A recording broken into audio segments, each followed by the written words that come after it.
Committee will come to order.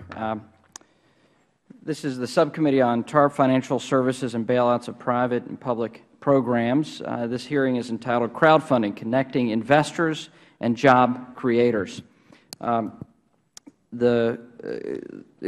the practice of the Oversight and Government Reform Committee to begin with the mission statement of this committee. We exist to secure two fundamental principles. First, Americans have a right to know that the money Washington takes from them is well spent.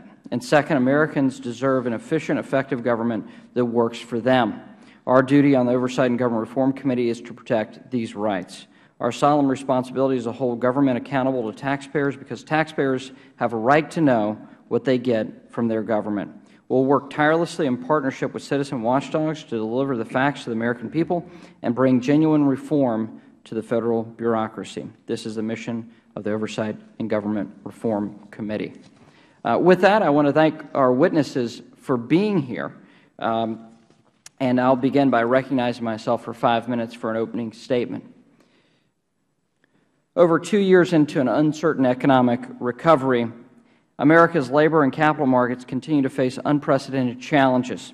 Nearly 14 million Americans remain officially unemployed, with an additional 11 million underemployed.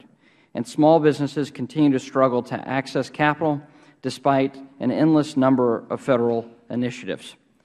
Fixing this mess will not occur overnight, nor will it be erased by more government regulation. The purpose of today's oversight hearing is simple.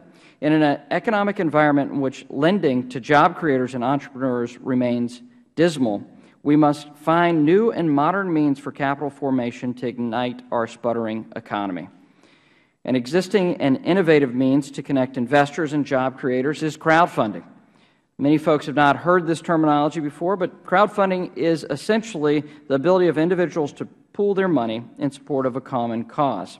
Crowdfunding has traditionally taken place in the realm of charity and the arts, but also online communities and social networking, where it could have a very positive implication for America's small businesses and investors. If crowdfunding sounds familiar, because politicians have been doing it for a few generations now, but it's been called something different. In the 2008 presidential election, then-candidate Senator Barack Obama, through small contributions alone, raised over $100 million. Now, that is quite advanced crowdfunding. So this makes sense. If crowdfunding can finance a candidate's campaign and really show a matter of grassroots support for what you're trying to achieve, if it can make a difference there, then certainly under the Securities and Exchange Commission, we should be able to permit crowdfunding to empower citizens to invest seed money for American entrepreneurs and innovators. During President Obama's speech last week, I was happy to hear when he said, quote, "We're also planning to cut away the red tape that prevents too many rapidly growing startup companies from raising capital and going public." The first thing I thought of when he said that was today's hearing. But I thought, well, of course not. That's not exactly what he's going to be talking about. The next day, when the White House released the details of the President's plan, in bullet point form, I mean sort of the broad brush of it, he used the term crowdfunding. And so it's very timely that we're having this hearing, and I don't think the White House coordinated with my schedule. But I applaud the President for finally recognizing the regulatory red tape has kept American startups from raising capital and hiring workers. This has never been a secret. Unfortunately, news and information travels a bit slower over at the SEC. Despite recent efforts to relax rules on general solicitation and quiet periods overall, the SEC has resisted calls to modernize securities regulations to meet the needs of today's economy. For instance, recent studies show that most startups use lines of credit, such as credit cards or home equity lines, in the first step to finance their business. The difficulty with this is twofold. Fewer people have access to credit lines or home equity sufficient to start a business. And second, small businesses using a credit card with high interest rates, it makes it tremendously difficult to finance a new business. That's exactly how my dad started his business. You know, these ideas often don't make it past the dinner table for small businesses. We want to make sure that they have this access, this opportunity to get their friends and their neighbors involved in this process. By updating regulation for today's economy, conventional barriers to raising capital can be a thing of the past. As recently as 2009, 2 ad executives started a crowdfunding campaign called buyabeercompany.com to buy Pabst Blue Ribbon Beer Company. Many folks call it PBR. But illustrating the true potential of crowdfunding, they were able to raise over $200 million in pledges from over 5 million individuals through social networking sites such as Facebook. The average pledge was just $40, demonstrating the impact of even small donations. However, the SEC shut it down due to what I believe are outdated regulations. This example and thousands like it highlight the fact that America does not lack the ideas or creativity to get this economy moving again. It simply lacks access to capital. To rectify this tragedy in American innovation, I introduced the Entrepreneur Access to Capital Act, H.R. 2930, yesterday. This bill simply heeds the President's call to cut red tape for startups and allow everyday investors to connect with entrepreneurs. In today's fast-paced world of innovation and innovators, all Americans, rather than just banks and venture capitalists and so-called qualified investors, high-net-worth individuals, should be able to invest in the next Google, Apple, Facebook, their local coffee shop, or their favorite beer company. And I'm interested to hear from the witnesses today. I'm so happy that we have got such a great panel, and I look forward to your testimony. And with that, I recognize the Ranking Member, Mr. Quigley of Illinois, for 5 minutes. Thank you, Mr. Chairman. Thank you for calling this hearing, for our witnesses being here today. We are in agreement. Job creation must be the #1 priority of Congress. But for businesses to expand and hire new workers, they need resources. They need capital. Unfortunately, billions of dollars in capital are sitting on the sidelines because potential investors aren't confident enough to invest. Investors are wary of investing capital when our growth prospects are so uncertain. As Secretary Geithner said last week, the world economy is in the midst of a second economic slowdown of this recovery from the financial crisis. This is why last month 0 jobs were created and the unemployment rate remained over 9%. What this means is that we have to consider any and all ideas for raising capital to invest in new businesses and hire American workers. Crowdfunding is one such idea. It is an innovative proposal for raising private capital through the power of the Internet. Crowdfunding uses small investments from often non-traditional investors to fund startup ventures. This is extremely important because these smaller startups often go unnoticed by bigger institutional investors. To the extent that crowdfunding can match ready capital with quality investment opportunities, it will be a success. I believe our witnesses will convince even the skeptics among us that there is enormous potential here for job creation and a stronger, more vibrant economy. Still, even though most of us would use crowdfunding to jumpstart a new tech company or a small neighborhood business, there are legitimate concerns that exempting crowdfunding from securities regulations would open or expand opportunities for fraud. Just as water standards keep our water safe to drink, financial regulations protect us against unsafe financial products. According to SEC Chairman Shapiro, the SEC has a dual mandate to facilitate capital formation and protect investors. In facilitating capital formation, we must ensure that we do not leave investors vulnerable to fraudulent financial products. That is why the SEC maintains strict registration and disclosure requirements for securities advertised through a general solicitation. In the words of Supreme Court Justice Louis Brandeis, sunlight is the best disinfectant. Exempting securities from these registration and disclosure requirements is a decision that cannot be taken lightly. The key is finding the balance between these two objectives of capital formation and investor protection.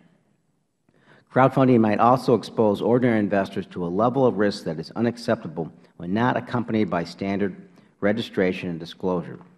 The reality is that many of these startups will fail and cause the investor to lose his or her entire investment. We have to be careful to ensure that investors fully understand the risk of investing in these financial products. My goal today is to find answers to some of these unresolved questions. What is crowdfunding's potential for capital formation and job creation? What is the potential for fraud through crowdfunding? What common sense steps can we take to minimize fraud and protect investors? What risk will investors be exposed to through crowdfunding, and are these risks acceptable? What other steps can we take to facilitate capital formation and job creation? I again want to thank the Chairman for calling this timely hearing, and I yield back. I thank the Ranking Member. I'm going to keep the introductions short since we have such a substantial panel. Suffice it to say, we have an academic, we have folks involved in crowdfunding, and then we have a representative from the SEC. So I'll go through the introductions, and then we'll swear you in, and we'll get started with opening statements. Ms. Meredith Cross is the Director of the Division of Corporate Finance at the Securities and Exchange Commission. Ms. Dana Morello is co-founder and president of Profounder. Mr. Jeff Lynn is Chief Executive Officer of Cedars Limited. Mr. Sherwood Neese is co-founder of FlavorX. Mr. Michael Migliozzi is the managing partner of Forma Migliozzi. You can correct me on that. Okay, I'm sorry. I had it written down wrong. But Professor Mercer Bullard is the Associate Professor of Law at the University of Mississippi School of Law. Thank you all for being here. It is the policy of the Oversight and Government Reform Committee that all witnesses be sworn in. So if you'll please stand and raise your right hand. Do you solemnly swear or affirm that the testimony you're about to give is the truth, will be the truth, the whole truth, and nothing but the truth? Let the record reflect that the witness has answered in the affirmative. You may be seated. So in order to have time for discussion and questions, if you could please keep your opening statement to 5 minutes. You'll see by the lights in front of you, green means go, yellow means whoa, and red means stop. Whoa is a technical term. I'm sorry to use that. But we'll first begin with Ms. Cross. You're recognized for 5 minutes. Chairman McHenry, Ranking Member Quigley, and members of the subcommittee, I'm pleased to testify on behalf of the Commission on the topics of crowdfunding and capital formation. The SEC's mission is to protect investors, maintain fair, orderly, and efficient markets, and facilitate capital formation. As you know, Chairman Shapiro and I appeared before the Oversight and Government Reform Committee in May to testify on the topic of capital formation. We noted that a critical goal of the SEC is to facilitate companies' access to capital while at the same time protecting investors. Companies of all sizes need cost-effective access to capital to grow and develop, and the Commission recognizes that any unnecessary regulations may impede their ability to do that. At the same time, the Commission must seek to ensure that investors have the information and protections necessary to give them confidence they need to invest in our markets. Investor confidence in the fairness and honesty of our markets is critical to capital formation.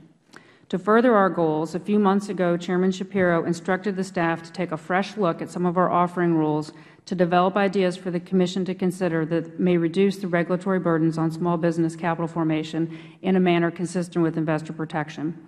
The staff is in the process of conducting that review, and in doing so is considering the regulatory questions posed by new capital-raising strategies, including crowdfunding. Interest in crowdfunding as a capital-raising strategy that could offer investors an ownership interest in developing businesses is growing. As you know, proponents of crowdfunding are advocating for exemptions from Securities Act registration requirements for this type of capital-raising activity in an effort to assist early-stage companies and small businesses. The staff has been discussing crowdfunding among other capital-raising strategies with business owners, representatives of small business industry organizations, and state regulators. For example, the staff has met with representatives of the Small Business and Entrepreneurship Council and from the North American Securities Administrators Association. In addition, we anticipate that crowdfunding will be considered by the Commission's recently announced Advisory Committee on Small and Emerging Companies. Current technology allows small business owners to easily reach a large number of possible investors across the country and throughout the world as a potential source of funding to help grow and develop their businesses or ideas.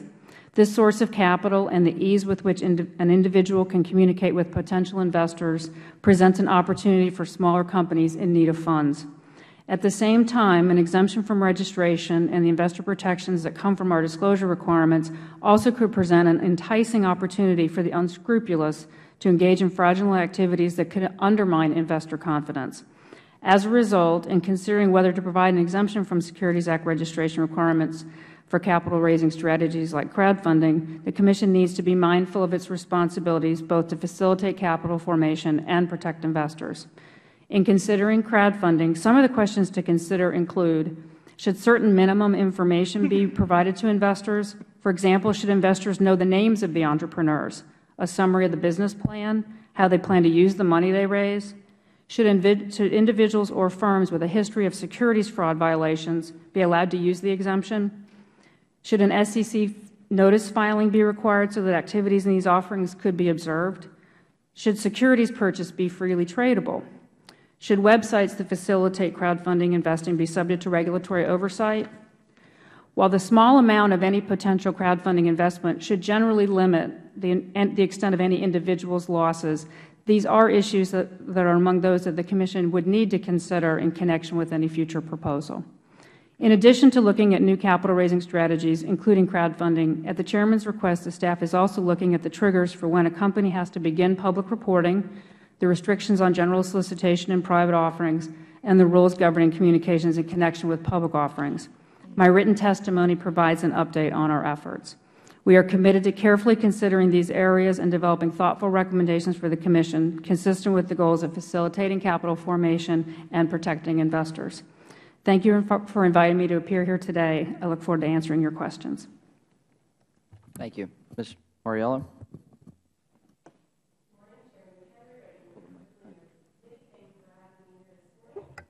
My name is Dana Mauriello. I'm co-founder and president of ProFounder, which I started with my co-founder Jessica Jackley, who's also the founder of Kiva, one of the first peer-to-peer micro-lending sites.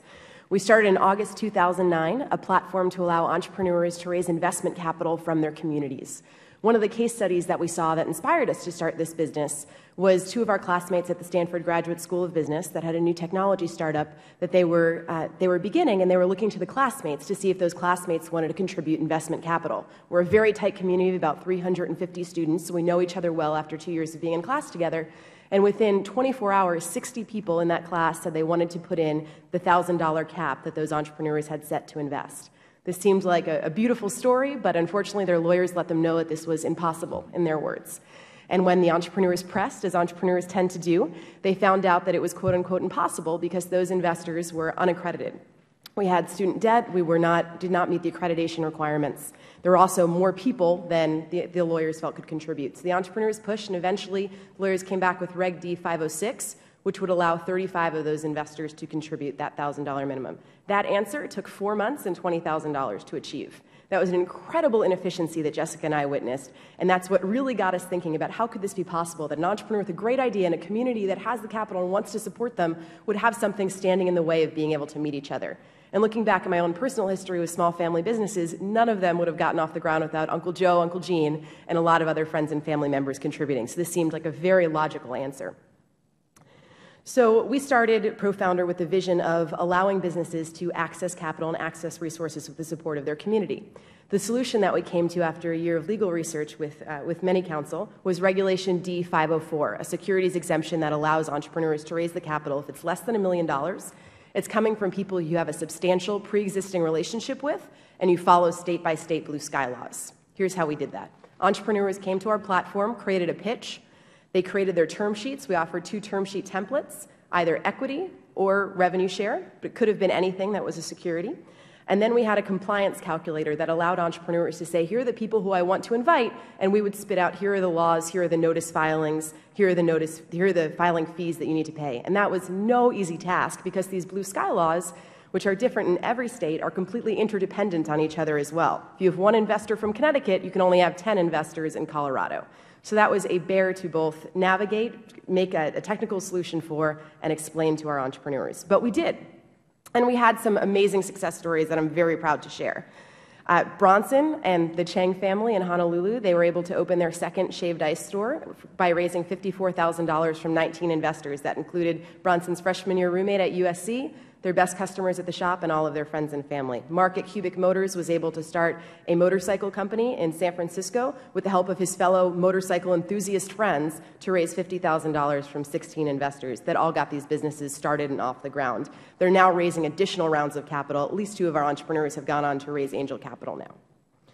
But we also faced challenges. We faced a lot of challenges. And the one that I'm most eager to talk about as an expert here is the challenges that these companies like ours that are facilitating crowdfunding face and how those challenges can be alleviated.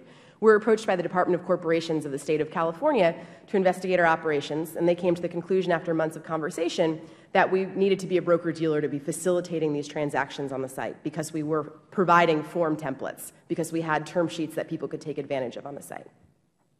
Whatever regulation ultimately goes into place for crowdfunding, I think it's critical to consider what can be done for companies like ours to help facilitate. If we need to be broker-dealers, there is no way that we can help the small entrepreneurs like Bronson and his family shaved ice shop in Honolulu because the due diligence requirements on us will be too high and too onerous for us to be able to serve that smaller client who has the greatest potential to really make a difference, create jobs, and spur the economy. Furthermore, another problem that we faced was definitions. There was no clear definition for us of friends and family, of substantial pre-existing relationship. There was no definition for us of sophisticated investor. Because of those lack of definitions, it made the law extremely difficult to implement, and it made it very difficult for the counsel of the entrepreneurs that we're working with to get on board and feel comfortable with these changes. In conclusion, thank you for having me here today, and I look forward to answering your questions. Thank you. Mr. Lynn. Chairman McHenry, Ranking Member Quigley, honorable members of this subcommittee.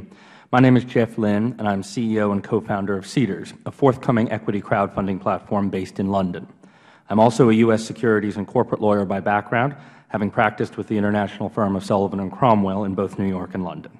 I want to thank you for inviting me to testify today on this very important and timely topic. Seedrs will allow entrepreneurs to raise up to £100,000 in equity capital from the crowds through an online platform. We like to think of it as Kickstarter with returns instead of donations, or Lending Club with equity instead of debt. Details of how the platform works are set forth in my written testimony. We have applied for Seedrs to be authorized by Britain's Financial Services Authority, and assuming we are successful, it will be the first equity crowdfunding platform anywhere in the world to be expressly approved by a major securities regulator. We will launch initially in Britain only, with the aim of rolling out through the rest of the European Union shortly thereafter. When my co-founder and I designed this model, we examined both the U.S. and Britain as our potential first target market. Both had positives and negatives, but the overriding consideration was that current U.S. securities laws would present an insurmountable obstacle, whereas securities regulation in Britain is significantly better suited for this type of financial innovation. We are very excited about making crowdfunded equity finance available in Britain and eventually across Europe. Nevertheless, it is highly encouraging to see that some lawmakers want to consider rule changes that would allow equity crowdfunding platforms like Seedrs to operate in the U.S. as well.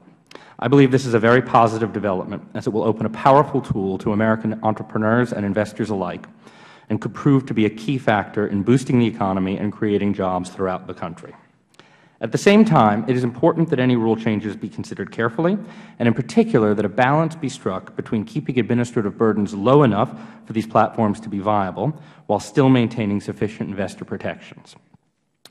I've laid out in my written testimony a few thoughts on how best to strike that balance based on our experience in building Seedrs.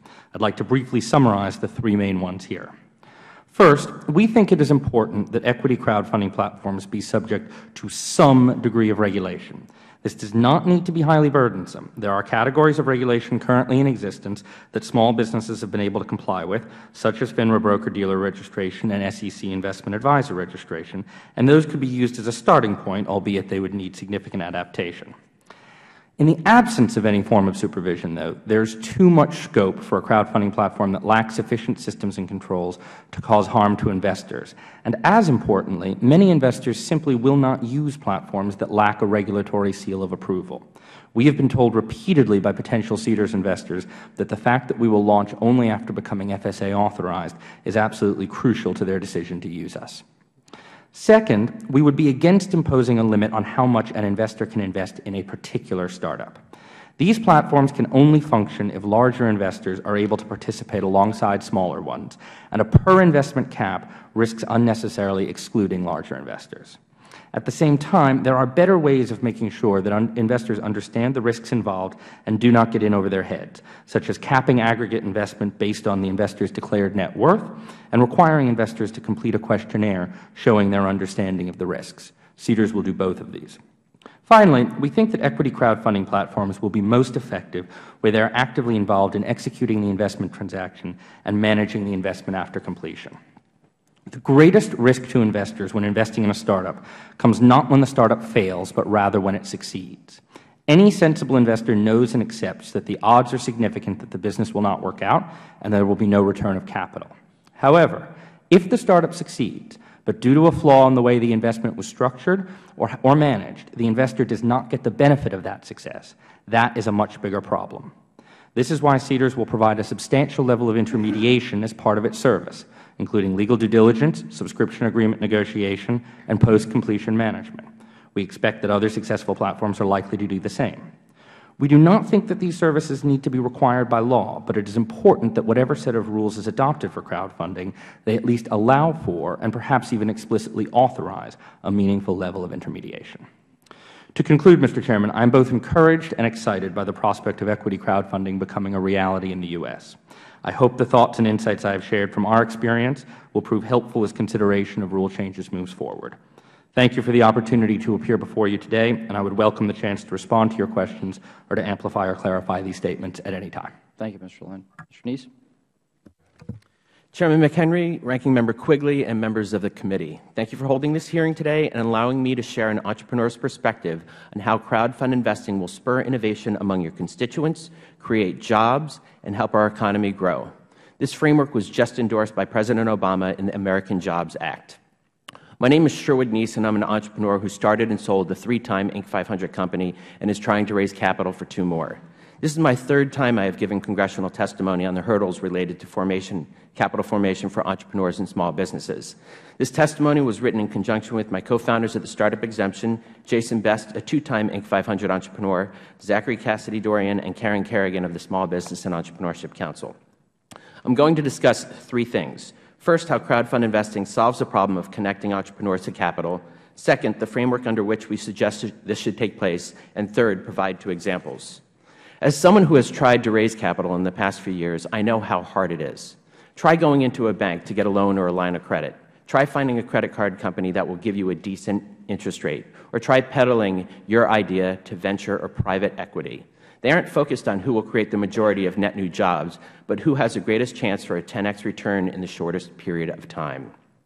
So the point is, there's no capital out there for the majority of businesses. We need to hire Americans and get us out of this recession. A solution is crowdfund investing. Crowdfund investing is using equity to pool small amounts of capital from a large number of Americans to start and expand businesses. Crowdfunding is nothing new to America. The Statue of Liberty was even built thanks to thousands of small donations from Americans. On crowdfund investing sites, entrepreneurs will pitch their ideas, investors will decide which ideas they think are worthy of backing. If a startup doesn't hit its funding target, no money is exchanged. The funding rounds will occur via SEC-regulated websites where entrepreneurs will be vetted and their ideas discussed freely with other investors. Anyone with deceptive practices and false moves will be documented and discussed by the thousands on Facebook, Twitter, and other platforms. Time and again, we see if you make a false move on the Internet, it will only take hours before millions of people know about it. Successfully funded businesses will not only benefit from the capital, but the collective knowledge, experience, and marketing power of the people who have a vested interest in making sure the entrepreneur succeeds. Successful businesses will also create jobs. The complete rules of our framework are in my written testimony, but here are 6 main points. First, we propose the creation of a funding window of up to $1 million for entrepreneurs and small businesses. Second, investors would have to acknowledge that the risk involved in this type of investment and that there is no guarantee of return. Third, once they acknowledge the above, they can choose to invest. However, investments via this window would be limited to $10,000. Fourth, because of the size of the crowd and the anticipated small dollar amounts invested, we propose eliminating the 500 investor rule as well as broker-dealer license requirements. Fifth, due to the limited size, these offerings should be exempt from costly state registration. And 6, general solicitation should be allowed only on registered Internet platforms where entrepreneurs, investors can meet, and people and ideas can be vetted by the crowd. Standardized-based reporting will be used to submit information to the SEC about small businesses utilizing these platforms. CFI is being used in other countries successfully, including the UK, France, Hong Kong, and China. Over the last 5 years, over $300 million has been donated on U.S. crowdfunding-type sites for art-related projects or entrepreneurs in the developing world. Just think what could have been accomplished if we used those same dollars to fund jobs and innovation in the United States. Here are 2 examples of where people have donated money to support an entrepreneur. Imagine how many more companies we could fund if these same investors were given the potential for a return on their investment. 3 engineers created a product that greatly improved mobile video cameras. They were turned down by 43 VCs and banks, so they created a short video on a website and solicited money via their Twitter, LinkedIn, and Facebook communities. They raised over $24,000 and are now selling their products, creating jobs, and have gained interest from VCs. And Brooke from Lancaster, Pennsylvania, wanted to expand from a small T-shirt kiosk into a larger store, but was unable to raise capital through traditional means. So she created a video and raised $15,000. Now she has a standalone store and has hired more employees. These are just 2 stories, but thousands are waiting. Based on estimates from the SBA and the Kaufman Foundation, we believe CFI can generate over 500,000 companies and over 1.5 million net new jobs over the next 5 years. Americans should be allowed to invest in their communities. Today, technology makes this a possibility. The Internet, with its transparency and accountability, will make this concept thrive. In turn, the crowd will fund the ideas they believe in, and these ideas will be the launching pad for thousands of worthwhile businesses. Both parties agree on the importance of getting capital to our entrepreneurs. Our framework is a zero government cost proposal to accomplish it. Thank you for your time. I look forward to your questions. Thank you. Mr. Migliozzi. Good morning, and thank you, Chairman McHenry, Ranking Member Quigley, and members of the committee. My name is Michael Migliozzi. I am the Creative Director and Managing Partner of Forza Migliozzi, an advertising and brand content agency. I'm honored to have my presence requested by this body for any assistance, regardless of how small, that I'm able to contribute with ideas to unleash our economy, leading to job creation and financial recovery. I am without question absolutely humbled to contribute what experience I have. From my earliest memories, my father told me that America is the land of opportunity, that you can become whatever you want to become. Through hard work, you will succeed. I'm passing this on to my 2 little girls. I chose advertising. I've had the unique opportunity to work with some of the smartest, pioneering dream chasers and passionate people in business. As an ad man, it is as though I am part psychologist, part bartender, part clergy. It is my work to sell their work. My career path has taken me all around this great nation, northwest, east, and south, working for some of the best advertising agencies in the world, from New York City to Portland, Oregon, creating campaigns for sneakers, soda, sports teams, credit cards, casinos, hotels, beer, and many other categories. For an ad man, the struggle and battle is to get to the reward of the big idea. The 24/7 quest to solve the problem at hand is never ending. I came to realize that this is the struggle of the entrepreneur as well, a 24/7 cycle of commitment to your dream, the risks that might never see a reward, the fight to battle or fear of failure, or maybe to look failure in the face and tell it to take a hike. So a few years back, I took my own advice and became an entrepreneur by opening my own advertising agency. Excuse me. I'm going to get on to crowdsourcing. What is crowdsourcing? The best definition I've ever found, excuse me, give me a moment. What is crowdsourcing? The best definition I've ever found, I'm going to have to pass for a moment. We'll come back to you to finish up, if that's all right. And if you need some more water, we'll... Yes. Okay. Thank you. You just need water? Mr. Bullard.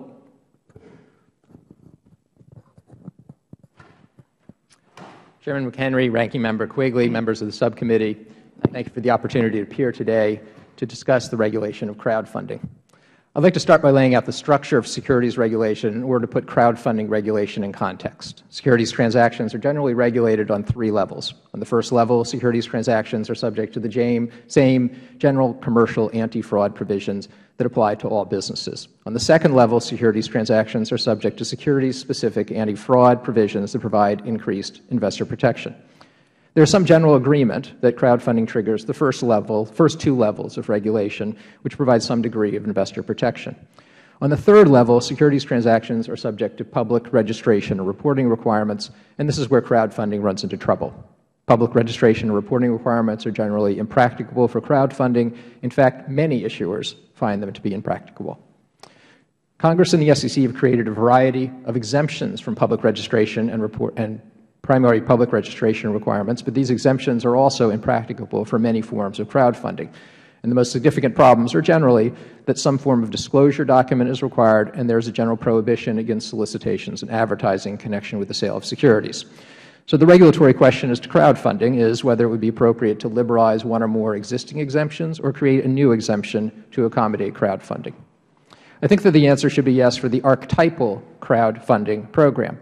This would be offerings in which investors' individual investments were limited to a small amount, $100 or $250. The total amount of the offering did not exceed, for example, $100,000. For such de minimis investment amounts, registration and reporting requirements should not apply. Other requirements should be imposed, including enhanced requirements for crowdfunding broker-dealers to combat the heightened risk of fraud. Other types of crowdfunding, macro finance crowdfunding, if you will, raise very different concerns. A $10,000 investment, for example, is not a de minimis amount. It is a significant amount for many investors and should be subject to some degree of registration and reporting. Making it much easier for scam artists to sell unregistered securities to families living below the poverty line or to seniors barely surviving on Social Security is usually not good public policy.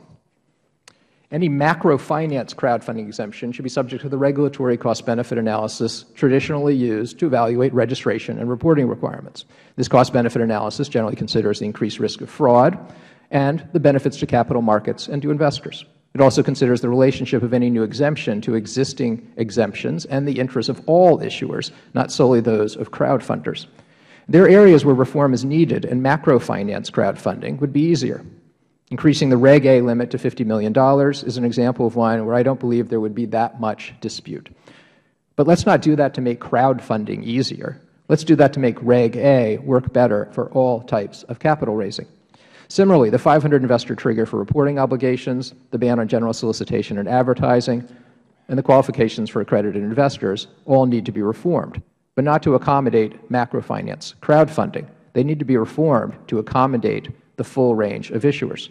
The 500 investor trigger is routinely honored in the breach. Firms with thousands of beneficial owners are often permitted to cease public reporting, and at the same time other firms with thousands of beneficial owners are never required to file public reports in the first place.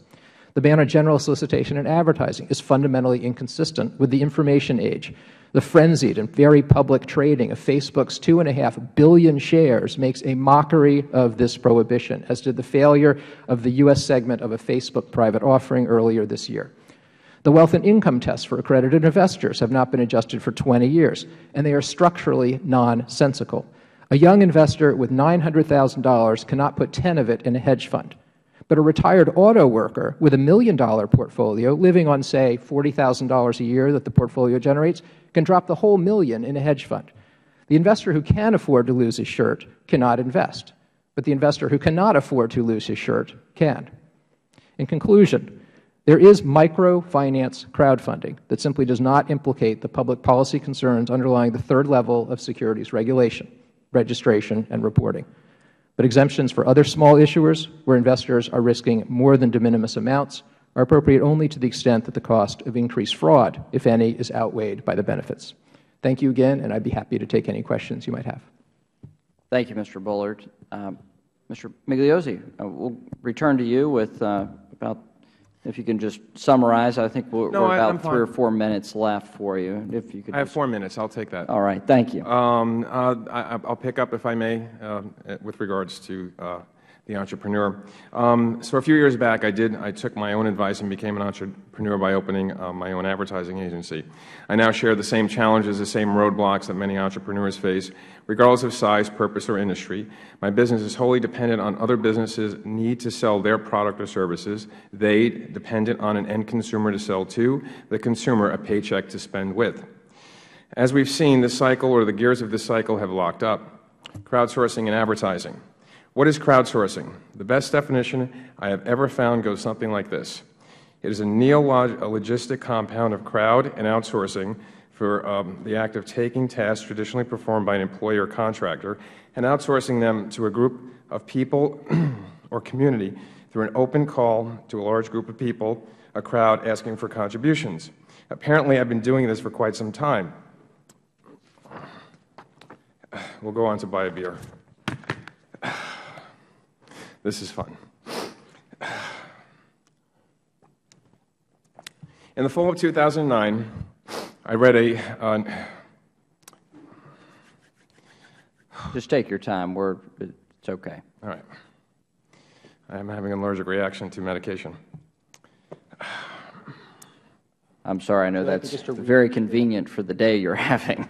So Huh? sorry. I know having an allergic reaction is very convenient for testifying before Congress. Yes. I mean, I'll finish it. I say that with sarcasm, but okay. Just take your time. It's fine. In the fall of 2009, I read a New York Post article that Pabst Brewing Company was up for sale, and the asking price was $300 million. In jest, via our corporate Twitter account, I tweeted, maybe we can crowdsource this, and before I could even hit the send button, I knew this would be, at the very least, a great case study to evaluate crowdsourcing, its behavior, its magnitude. My expertise is not finance, economics, nor law. My expertise is in effective branding, marketing, consumer behavior, and possibly a little sideshow, regardless of medium.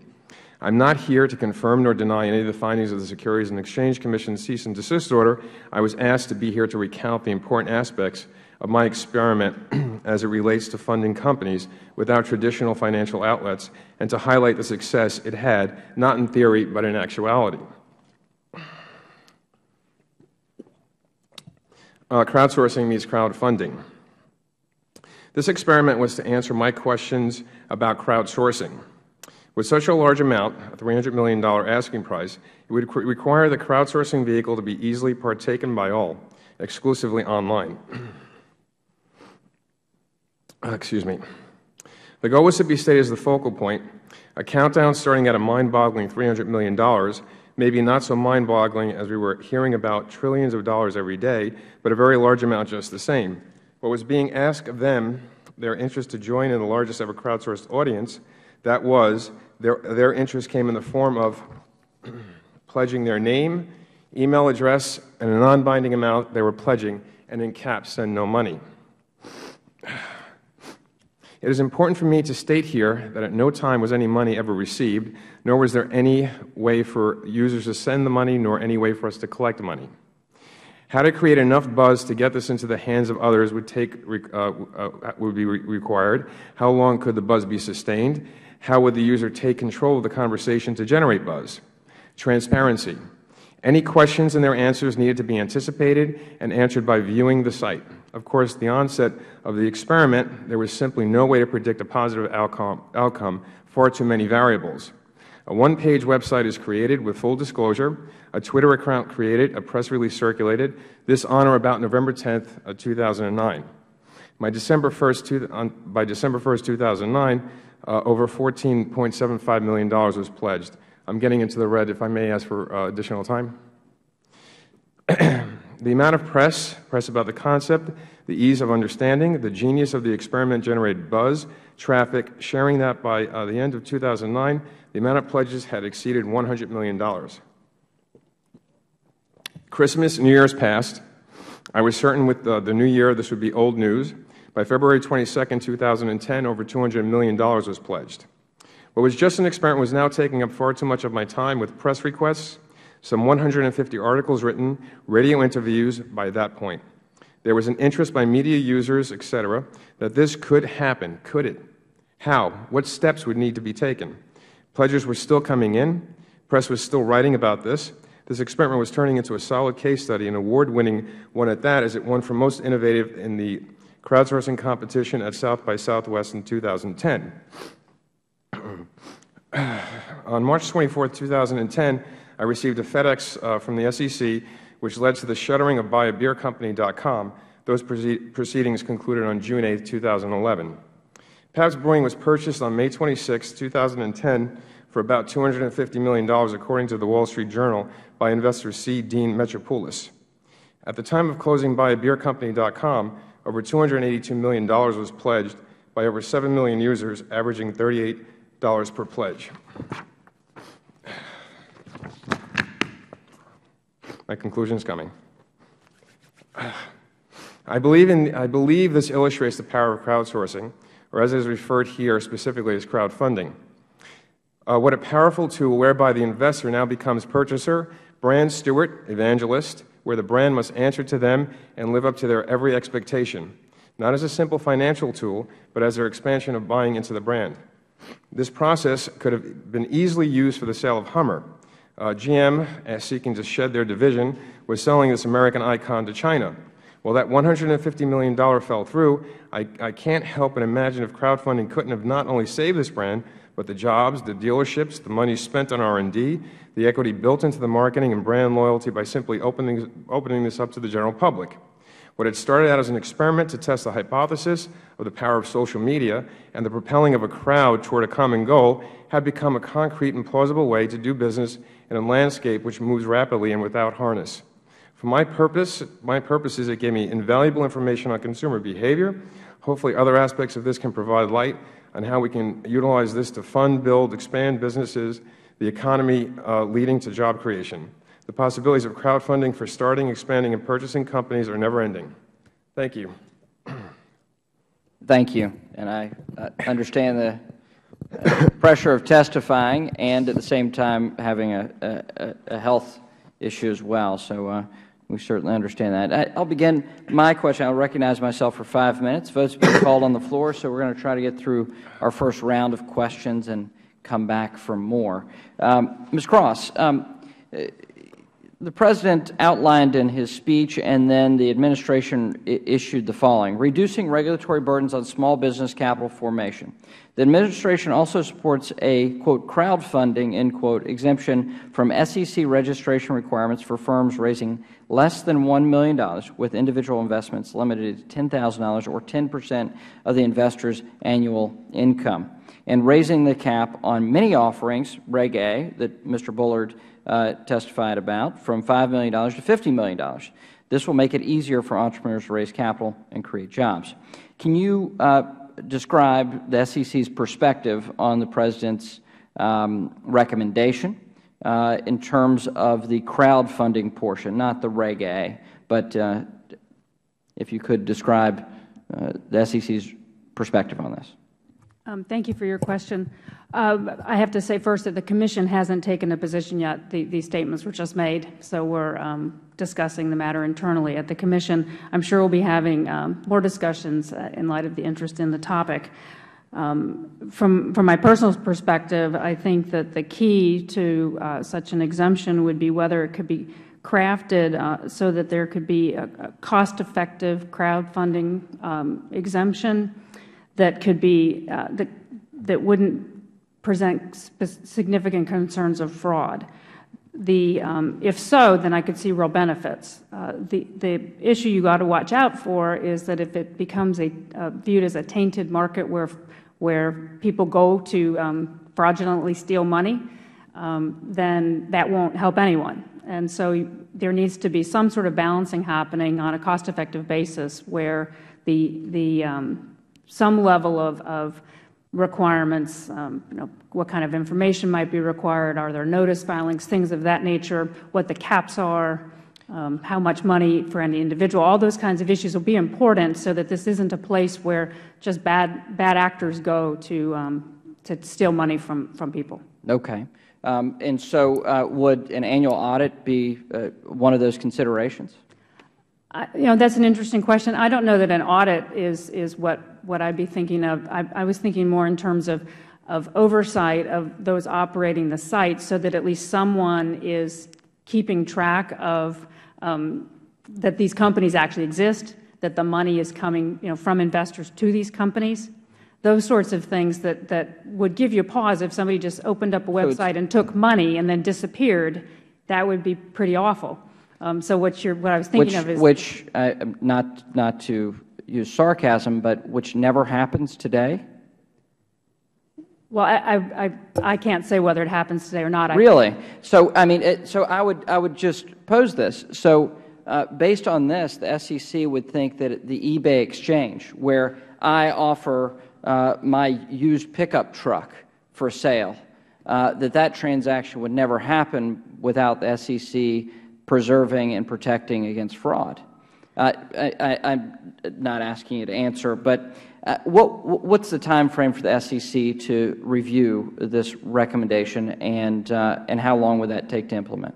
We're currently discussing it internally. I don't have a time frame, but I would expect that we would want to consider it deliberately in the near future. Is that 2 years? Is it 1 year? Is it 6 months? As I said, I can't commit the Commission to a particular time frame, but I would expect that it would be in the near future. Back in May, I asked a similar question about accredited investors, the 500 investor cap. Any update there? Yes, we're deep into the various work streams that we discussed back in May. One of them is the 500 shareholder cap. We have a study underway at the Commission now to get all the data that we need in order to be able to determine what revisions to the cap there should be. So that's deep underway right now, and we also are working on the concept release on how to address the issues with regard to the ban on general solicitation and looking at targeted offering reforms around quiet period issues. And in addition, we just announced this week the formation of our small and emerging company advisory committee so we can get their input as well. What was the impetus for creating that group? For the committee, we've been working on forming the committee. It's complicated to form committees under the advisory committee rules. The purpose of it is to be able to try out ideas. I understand the purpose, but what was the impetus for creating it? In order to be able to get the, I'm sorry, we've been in the process of forming it since many months ago. Okay. Okay. Do we have a time frame for when this 500 investor cap there'll be some resolution to it? I'd say because we have to do the study to get the data that we need to do an appropriate analysis, it will take a significant period of time, maybe sometime in 2012. Okay. Mr. Quigley is recognized for 5 minutes. Thank you, Mr. Chairman. Mr. Lynn, make sure I get this right. You had talked about allowing a dual set of investors, the high end as well as the low. Are you talking about the high end ones being under the normal rules or also under crowdfunding? No. On our platform, they'll all be under the exact same set of rules. Everybody will come in through the platform, whether they're investing £10 or £10,000 or £100,000 directly through the platform. The key point, and just to try to elucidate slightly, why it is important that we have the big investors alongside the smaller ones, is that platforms like this will not succeed if it's only $10 or $100 investments being made through them. What will happen is a business that is seeking capital will get a lot of interest. There'll be a high volume of investors, but to try to raise $50,000, $100,000 on the back of $10 or similar sized investments, the deals simply won't get closed. So for these platforms to function, for a marketplace to exist, we think that we need to be able to go after both the smaller investors, but also people who might traditionally be angels, but see a value proposition in investing through a platform like ours alongside the smaller investors. Why can't you do this in a dual system for the same sort of investment? Well, the whole point of the high-end investors having so much more regulation and control is because you're dealing with a lot more money. At least it's one of the elements of this. Don't you now run the risk, why would anybody go under the normal rules if they can the big ones can go under crowdfunding and it's... Well, two answers. First is, yes, you could do two separate systems, absolutely. You could do a system where the smaller investors receive an additional level of protection, and the larger investors do something on a different track or different plane. It just adds administrative complexity, and there's no particular reason when you could have everything under the same system, where effectively, and as I've said in my testimony, we're looking at a platform where all investors get a much more significant level of protection than they would if they just went off and bought shares in their friend's company. The second point is, investing through a platform like ours has both advantages and disadvantages to high net worth investors. The advantage is it's simple, it's easy, and straightforward, and they don't have to do a lot of administrative work.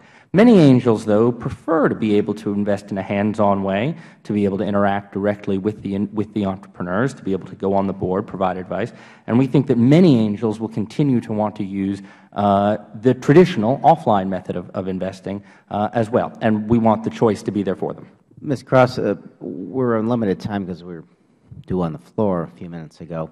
How do you begin to balance this? I mean, you talked about the notion of at least having some rules about this, and you ticked off quite a few points.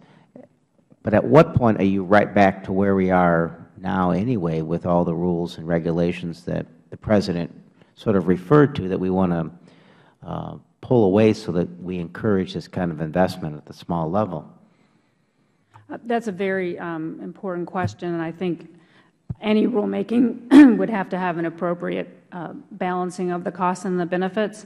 I think that the smaller the amount of money that people could risk losing, the less regulation you would need, the less impact it could have across the markets. Let me interrupt you, because we're short.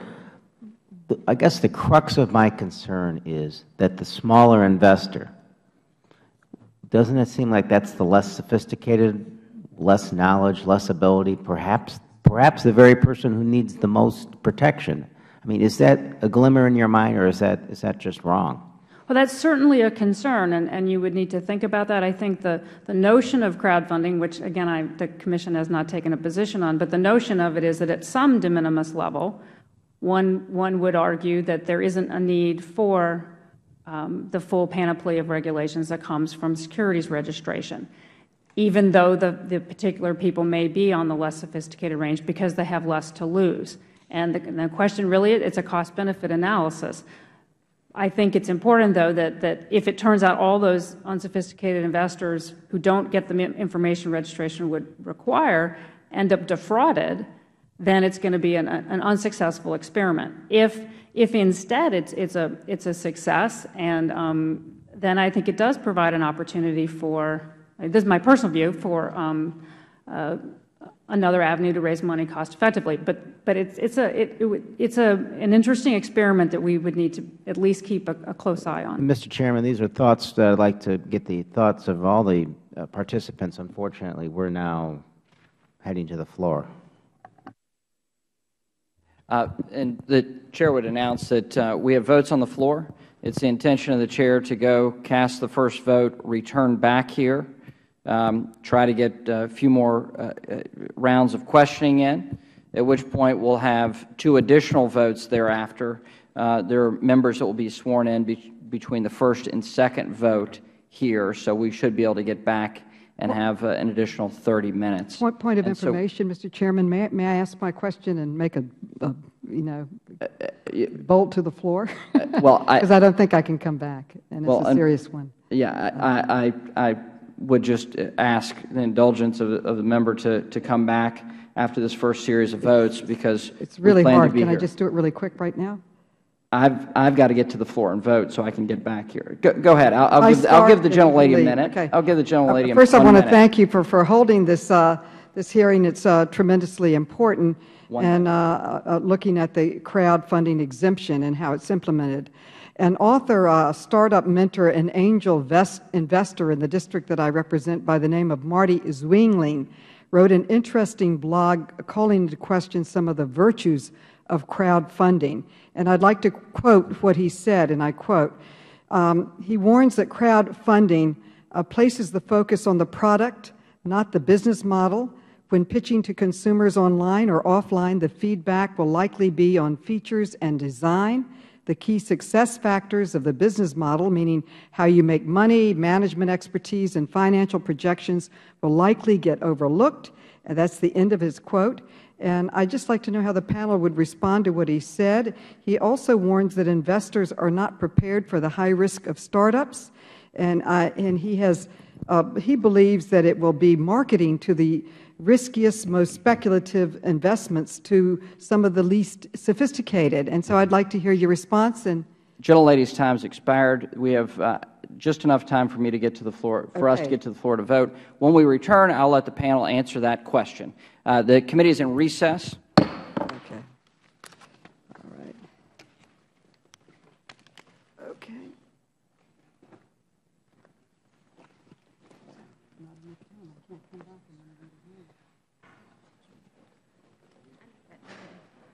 The name that she just mentioned. Marty's willing. Can you write it for me? Sure. I need the spelling. Make sure I spell it. No way I don't know how to spell that.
Committee will come back to order. We do have 2 new members that won special elections on Tuesday being sworn in on the floor today, right now at this moment. So we have some time to have additional rounds of questions, and so I'll recognize myself. Well, actually, I'll let the panel answer my colleague Ms. Maloney's question, which pertains to fraud. If you could begin with that, if you can recall her question from 15 minutes ago, Ms. Gross, and we'll just go right down the panel. Yeah, I'll just quickly respond. I think that her question points out the point about whether investors will have access to the kind of information that they need, whether it's focused on the idea or the company in which they would be investing, and so whether that's through the rules of the platform or any other regulations, what kind of information would be needed at a minimum is an important issue. How would the SEC deal with that? I think it depends on the costs and benefits. I think at the lower levels of investing, fewer requirements may make sense. Higher levels, you would think perhaps you'd need more robust disclosure requirements. All right. So just to address the general issue of fraud, the idea has come up from numerous people about broker-dealership or the responsibilities of the facilitating party to do something. And Chairman McHenry, I think you brought up a good analogy with eBay, that if I'm going to buy a car on eBay, I'm not going to ask eBay to verify that the seller of that is legitimate. I'm going to look at the reviews. I'm perhaps going to call, get references, and use reputation. So this issue of fraud is certainly not a new one that we're facing with the idea of crowdfunding. It's a very old idea, and one that's been well tested and well proven what the solutions can be online, and proven that those solutions are more based around reputation and based around crowdsourcing information than on the facilitating party. So for example, if we had been a broker-dealer at the time that some of these deals had gone through on our site and had to do due diligence, for example, I would have had to call to do reference checks the very same people who were doing the investments in the deal in the first place. They had much more information than I did at that particular time. Mr. Lane? I mean, I think I agree with Dana, and I think an important point as well about fraud generally is it is in the interest of every one of these platforms like ours to do everything we can to minimize the levels of fraud that occur, because it's bad for the market. If this becomes, as Ms. Cross said, if this becomes an environment in which sort of bad or fraudulent companies see this as a way to raise money, I'm out of business. So there's, whatever the regulation may be, we have a tremendous incentive, and we have with CDERS put in place a number of very significant protections to try to limit that. Also, just quickly to address Congresswoman Maloney's point about investors not being sufficiently sophisticated or not understanding what they're getting into, now, I firmly disagree with that. I think that while we do have a level of screening on the test to make sure that truly vulnerable people do not invest through the platform, it's not that hard to understand that investing in startups is a very high-risk, highly illiquid form of asset, and we think that a wide range of people are capable of and qualified to do so. I concur with that. I think Congresswoman Maloney was talking about people focusing on the product and the business model. I just don't get why we have to keep on pushing people down with a relentless assault on their intelligence. I mean, we're pretty smart people. I'm going to be partaking in these platforms. I have money tied up in an investment group. I know how to ask questions, and I know how to educate other people that would be investing as well. So by people like me partaking in this, we're just going to be educating more people, which is going to raise the bar and make it even safer for everyone. I come from the same position as yourself as far as eBay is concerned. I look at state lotteries. A dollar and a dream is probably one of the best taglines in New York State and known many, many years. And most of those people funding the lottery are not exactly sophisticated investors, nor are they sophisticated investors in casinos. Now, they're all hoping to gain. What we're doing, at least from what I'm understanding here, is we're preventing people from the possibility of huge opportunities to either elevate themselves up, whether it's a small amount of money or a large amount of money, and preventing them making this what we have, the land of opportunity, is now protecting you from fraud and therefore curtailing any possibility of getting yourself involved in a crowdfunding or a startup or riding it all the way up. The answer to the eBay question, which is a good question, is really a structural one. The answer is that for going on 100 years, legislators and regulators have treated securities transactions differently from other transactions. If they're not different, we should repeal the Federal securities laws. But this isn't a matter of crowdfunding regulation. That's fundamentally a matter of whether securities transactions are different, and I think they are. As to whether, for example, private offering requirements that you have accredited investors are an assault on the intelligence of Americans, again, it is so deeply embedded in the structure of the Federal securities laws to make paternalistic judgments about who's going to be allowed to invest in unregistered offerings. The idea that that's somehow just fundamentally questionable is not a crowdfunding issue. That's an attack on the very structure of the Federal securities laws. And maybe that's the way Congress wants to go, but let's not pretend it's anything other than what it is. It also shows, I think, the ignorance of people who are running good faith businesses and want to raise capital with respect to the amount of fraud that goes on the Internet, and specifically with respect to securities. And there's no question that any liberalization of the exemption rules will result in some incremental increase in fraud. And no one likes to say it except for someone who's somewhat of a free agent, but regulation is about figuring out what the optimal level of fraud is. And you're going to get a lot of fraud. And if the bill, which I appreciate starts the conversation, is as written, made into law, you'll have a massive amount of fraud. And I can tell you, your crowdfunding market will cease to exist, because the level of fraud will simply destroy any confidence in anyone other than an unsophisticated investor would be willing to participate in. So there's a level of discussion that we're just not recognizing here. It's about some of the fundamental assumptions about how securities transactions are regulated. And if that's what you object to, I think we need to put that on the table and have a conversation about that. All right. I recognize myself for 5 minutes. I thank you for answering that question. Ms. Cross, is this the number one concern is fraud? That's certainly a very important concern. We're not talking about regulating just for regulating's sake. What are the key concerns?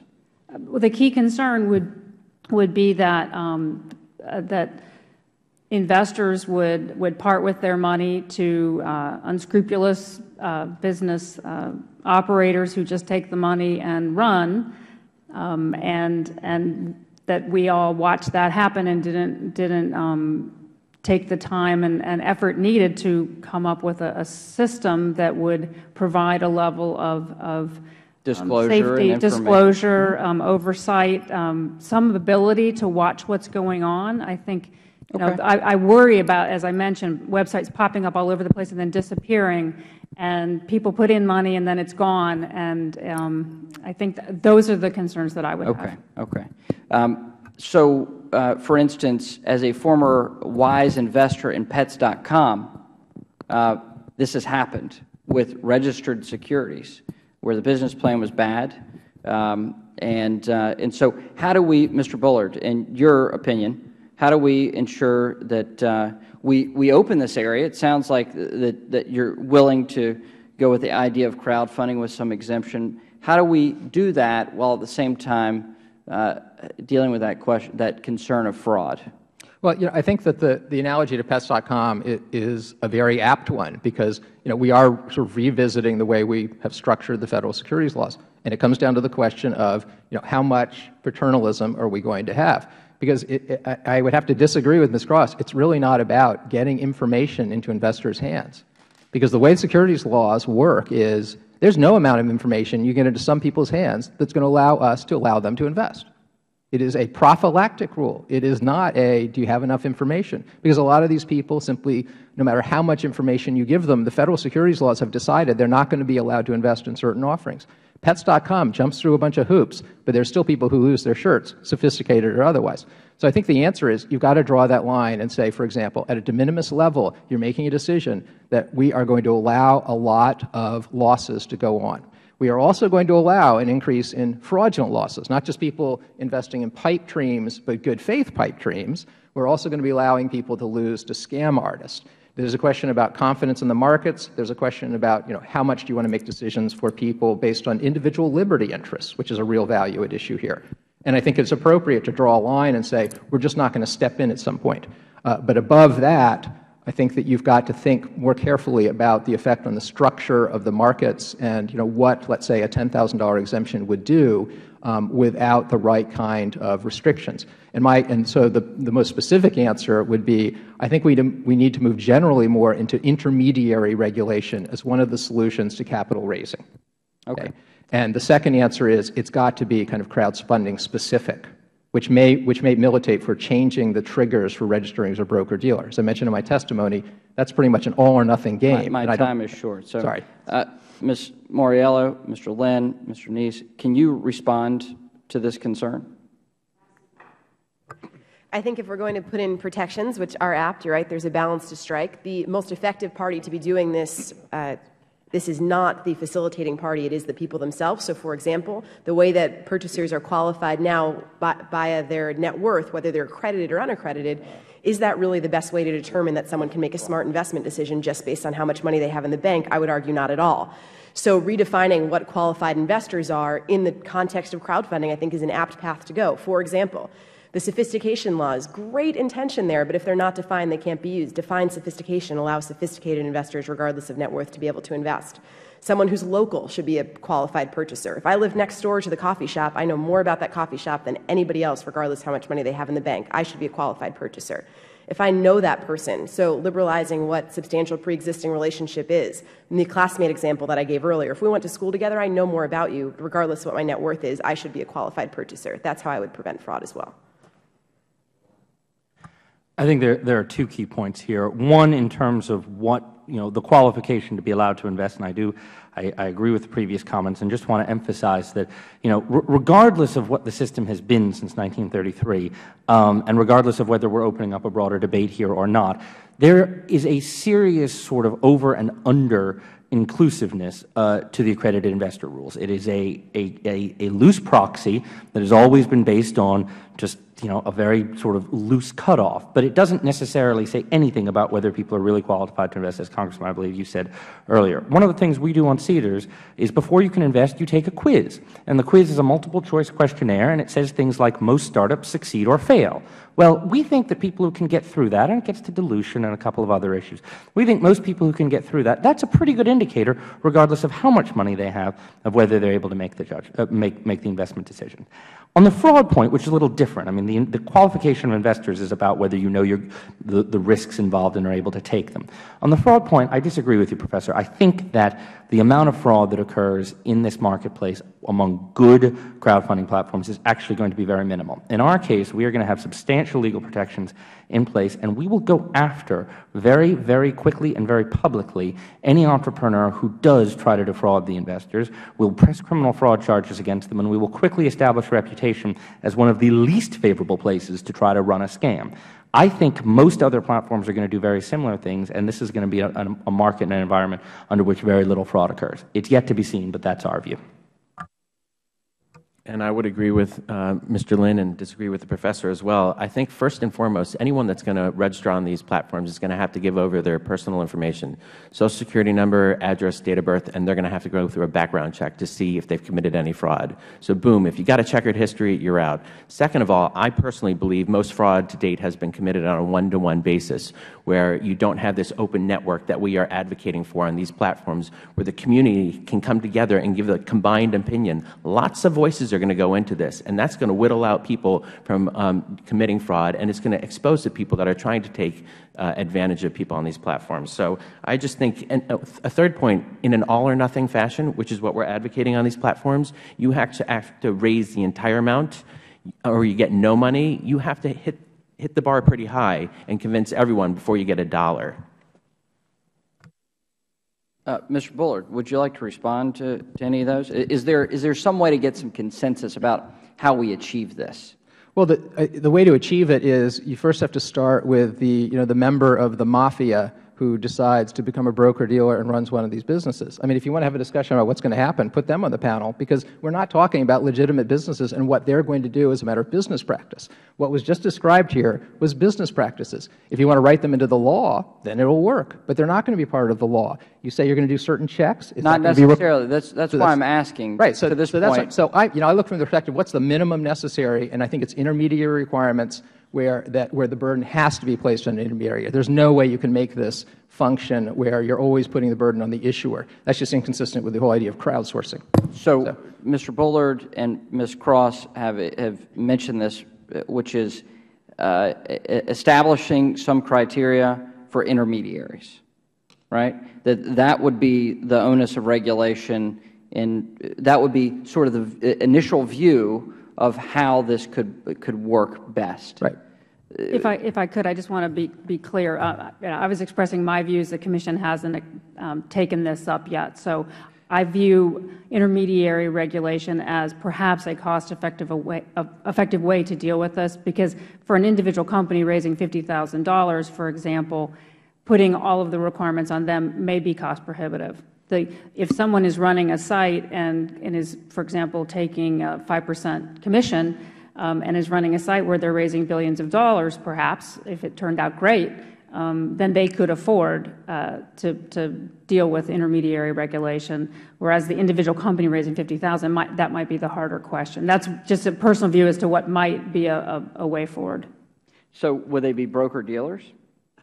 The question of broker-dealer registration requirements depends on what their functions are. If they, under the rules now, if they have a salesman stake, which is, for example, a commission for success, and if they deal with client funds and securities, then they may come within the definition. Then you'd have to look and see how would regulation work. If they're not engaging in those sorts of activities under the Federal securities laws, it is not clear that they would be broker-dealers. So then maybe you'd come up with an alternative mechanism of regulation that's an oversight type role. It's an interesting question, what would be the right way to approach it. So that broker-dealer status, Ms. Moriello, is that too onerous and expensive? Yes. So we did not take a sale. We had no salesman stake, no commission being charged. We're basically making no money, and still we're told that we need to be a broker-dealer. Yes, not by the SEC. But so I do have experience. You're being told that by your legal counsel? By the Department of Corporations in the state of California. So through that process, we did learn a lot from approaching many broker-dealers and trying to partner with their license, and learned what their criteria was, and I think it's an important education. We were told across the board that it was not advantageous for them to work with us because our average deal size was under $50,000. So the requirements and the compliance that they would need to do as a broker-dealer, it would not behoove them to do deals that small. So unless we were willing to bring our deal size up to an average of, say, $5 million or more, they were not interested. So that's what we're trying to navigate now. Mr. Lynn, is that your experience in Great Britain? Well, it's actually the opposite. And without having a detailed knowledge of what is required of broker-dealer registration, the FSA authorization process is a very flexible one that looks specifically at exactly what a business is doing and then imposes a series of requirements and regulations on it. So far, and I say this as a business that has not yet completed the process, that authorization process seems to have been a very happy medium for us. The costs are not very substantial. To give you a sense, the entire cost in preparing the application and filing it will be between £10,000 and £15,000, and our ongoing costs will be something like £5,000 a year, which is compared to our marketing and operating budgets aren't that overwhelming. That's reasonable. Is the SEC, is the question of being a broker-dealer, how many broker-dealers do we have in the United States, roughly? I'm going to have to get back to you with answers to those questions. That's the Trading and Markets Division, so I'm really not qualified to answer that question. I think that to the point But the cost is substantially more to be a broker-dealer in the United States than I would assume so. I think that, again, one of the points I was trying to make was that in crafting a regulatory approach, if there isn't one that's already appropriate, you would perhaps be able to, depending on what the functions are of the intermediary, craft regulation that fits best on a cost-benefit basis. So I think it may be that it's scalable the way it is in London. I think that's a question that would need to be discussed. Okay. Mr. Neese, in terms of your experience with this, how can we confront this issue of fraud? I mean, what's the legitimate way? We're looking for public policy here, and that's the idea here. I mean, the whole panel, we have a minority witness, we have a witness from the SEC, and the whole panel is in agreement. Ms. Cross has not stated an opinion on that because that's a matter of SEC policy that she wouldn't come forward on that type of whether this is a good idea or not. So just to state that clearly, but even the minority witness agrees that this idea of crowdfunding is a worthy one. The structure of it really is the question here. And so I do want to get to the structural question. How do we structurally allow this to take place? Because this having a conduit between small investors and small businesses, I think, is a worthy one. It's not the full answer. I mean, you know, the whole idea here is to Ms. Moriello's testimony was, how do you get to that venture capital? Well, this might be the best way, getting those initial 1,000 users of Facebook to put in a couple bucks so they can buy their first server. You know, that idea of crowdfunding to get something initially going. Public markets are still, we want the public markets to function. We still want folks to, you know, to have that opportunity. But how do you get that bridge there, you know, from idea to rolling? Well, I think what you have to do is you have to put a structure in place which currently exists on the crowdfunding platforms that are out there. You have to register, and that requires that, like I said before, that you give certain information and then they run background checks on you. Then you sort of have to do the business model. You have your business idea, you've got how it's going to make money, and that's where you let the crowd take over and let them decide which ideas they think are worthy. If they think it's worthy and it hits that funding target, then you've got certain mechanisms that are in place. You've got standardized subscription agreements and term sheets that can be used across the board to make it easier for everyone to communicate. And all of this happens on open platforms where there's this communication channel that is freely open to everyone. And I think a critical thing to come back to, there's technology out there like on LinkedIn where you see the first-degree connectivity of an individual. What we're talking about here is community investment. It's people, it's me going to my friends and family, that first-degree people. That's part of the anti-fraud that takes place. These are tools that are new, but can be incorporated in there that people can see who are the first-degree investors going in here. And the more percent of those that are going in there, the higher trust that you're going to have, because those are the people that know and understand the entrepreneur, the investor, the entrepreneur, the idea, and the business model. So, you know, in terms of a small group of folks, like on an individual basis, you could, do you have this belief that you can defraud 5 people, but it might be more difficult to defraud 50,000 people? Is that in your mindset? So I started a company here based in Washington, D.C. called FlavorX, and we flavored medicines for children. And I went the traditional route of raising money from people. And you know what? It wasn't easy. You have to you have to talk to a lot of people about what it is that you're trying to do. And I probably could have taken advantage of a small group of people, my closest friends and family. I don't think I would have done that, counterproductive. But the more people I spoke to, the more people I had to convince, the harder it was. It's just, it's a nature of the beast. Mr. Lane, is that your experience? Absolutely. The wisdom of the crowds is a very powerful thing, both in terms of vetting out fraud, sniffing out the mafia broker-dealer, as well as being able to make good business judgments about the businesses. One of the key features of our platform, I think this is true of most platforms like ours, will be that, you know, although we do run certain checks and although there is an intermediated process, we rely on the investors and the investors voting with their checkbooks in 200, 300, 500, 1,000 people at a time to make judgments. We think that's tremendously powerful, and it's, you know, there's been discussion earlier about crowdsourcing in general. It really is a big part of the power of crowdsourcing. Mr. Bullard, in terms of this functionality of this, if you have registered intermediaries, perhaps at a reasonable cost basis to do it with some oversight, is that more palatable to you? Is that, you know, how would you structure crowdfunding? If we went with the President's plan and said, you know, to raise up to $1 million and you have a limitation on a percentage of annual income, or what would that look like? What would that dollar amount of limitation on the amount you could raise, the limitation on the individual, if you believe in that, if you think that's the right approach? How would you structure this thing if you were designing not just the legislation, but the rules for the SEC. Just walk through that with us. If you would indulge me with that. If you don't wish to, I mean, I understand. When asked to rule the universe, I'm always happy to respond. The first thing I would do is to create 2 tracks, and one I would call the de minimis track. Eliminate virtually all of the regulation at the registration reporting level and agree on what's the amount where you're going to allow somebody to, let's say, blow $250 on a dream, and even if it's a scam artist, we're just not going to go there with registration and reporting. And as you pointed out, we do that in commercial environments all the time. People lose money that way in lots of different scenarios. There's nothing about the securities market that I think justifies changing that. It's important to keep it on a second track to protect it from all of the burdens that should be applied when it's something other than de minimis. So then I would say, okay, let's do our traditional analysis. Use an intermediary for the efficiency reasons that Meredith was describing. They can, on a one-time basis, incur the fixed costs of compliance that cannot be distributed to all of the crowdfunders. So there's no other way to really effectuate true crowdfunding unless you have that centralization of the fixed costs.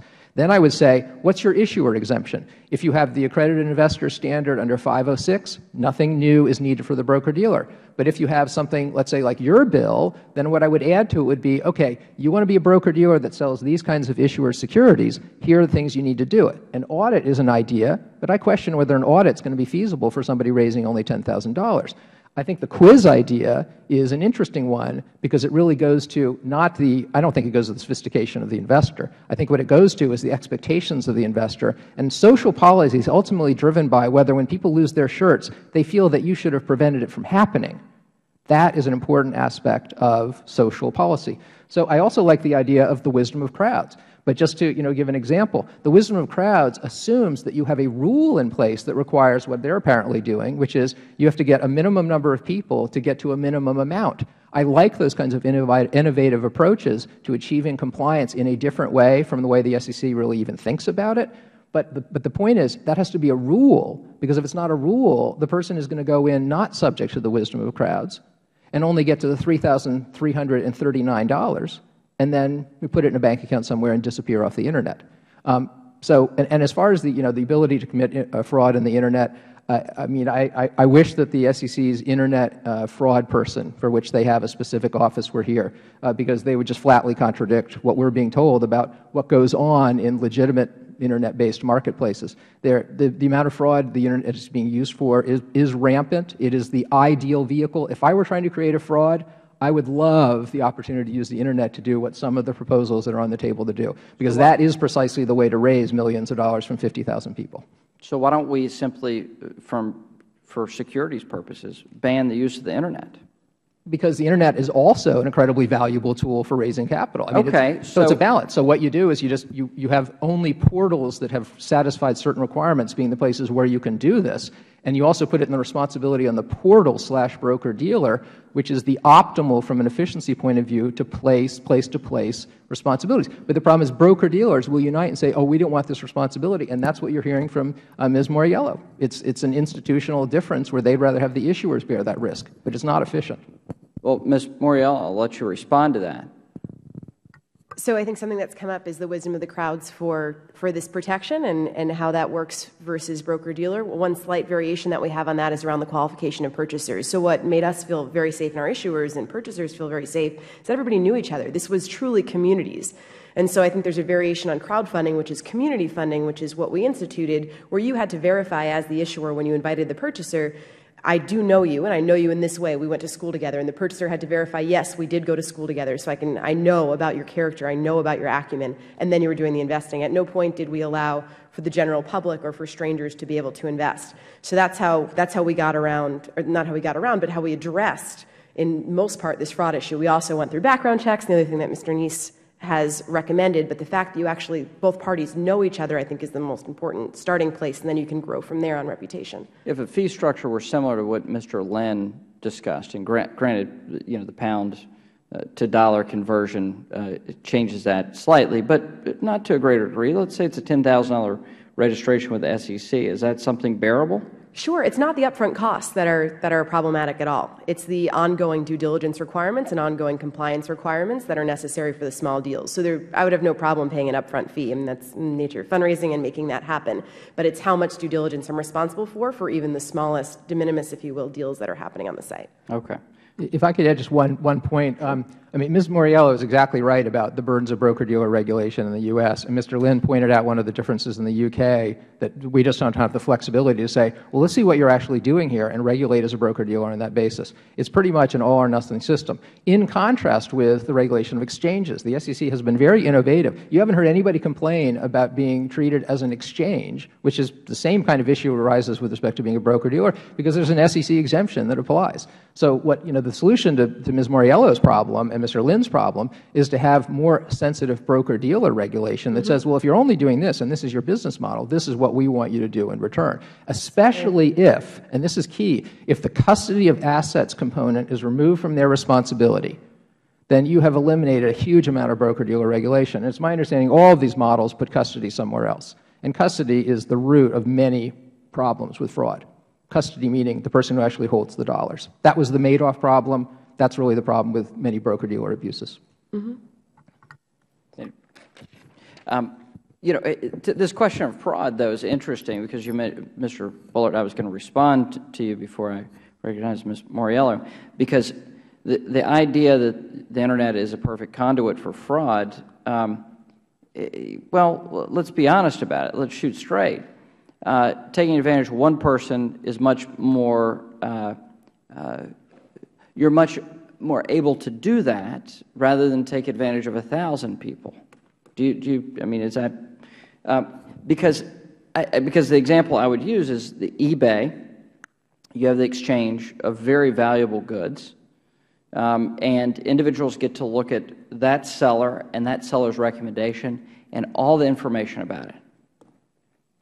So you have some confidence with certain people, there is no confidence with others, and the thing shakes itself out, versus the individual who in a parking lot purchased an iPad that turned out to be a piece of wood, right? I mean, so fraud does occur. I mean, we've had extensive, the SEC has been around for 80 years and provided a wonderful function and a wonderful amount of safety and security and disclosure and all that.